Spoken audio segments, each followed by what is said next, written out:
আজকে যদি না বলতে পারস না আর জীবনে বলতে হবে। যা। কি একটু এদিকে আসবা, প্রাইভেটে কথা আছে। আমার ছোট ভাই, যা বলার ওর সামনে বলো। আই লাভ ইউ, গার্লফ্রেন্ড হয়ে যাও আমার। আর যা তো,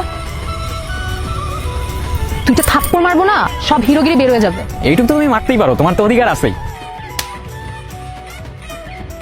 কোনো রিপ্লাই তো দিয়ে যাও। কাল আবার থাপ্পড় খেতে চলে এসো, রিপ্লাই পেয়ে যাবা।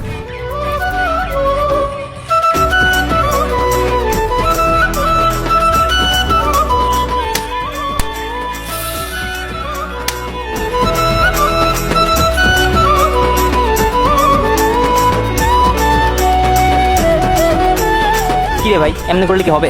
ঠিক আছে, মানে তুই যেটা ফিল করছ সেটা ওর বুঝাইতে হবে না? তোর মনে যে ফিলটা আছে এটা ওর দেখাইতে হবে না? আর ডেলি ডেলি কি এক থাপ্পড় খেয়ে আসতেছ, আমাদের ইজ্জতের ফালুদা বানাইতেছ একদম। আরে এমনি ডেলি ডেলি থাপ্পড় খেলে আমাদের ইজ্জত থাকবে? পুরো ফালুদা হয়ে যেতেছে না ইজ্জতের। এই ছোট ভাই, এদিকে আসো। জি ভাই, কেমন আছেন? ওই দেশ থেকে সালাম টালাম উঠে গেছে নাকি? এই আজকে শালা হয় আমার। ভাই আপনার উপর কিন্তু আরশি আপু সেই খেপে আছে ভাই। এ তোর বোনের সমস্যা কি রে? হ্যাঁ, এতগুলো থাপ্পড় খেলাম তারপর মন গলে না ওর। কি করবো ভাই, আপনার কথা বললেই না আপু চেতে যায়। আচ্ছা ঠিক আছে, তুই যা। ভাই আমি না আপনার অনেক বড় ফ্যান ভাই, আপনি ওই দিন যে গোলটা দিচ্ছেন না ভাই, আমার এত ভালো লাগছে ভাই।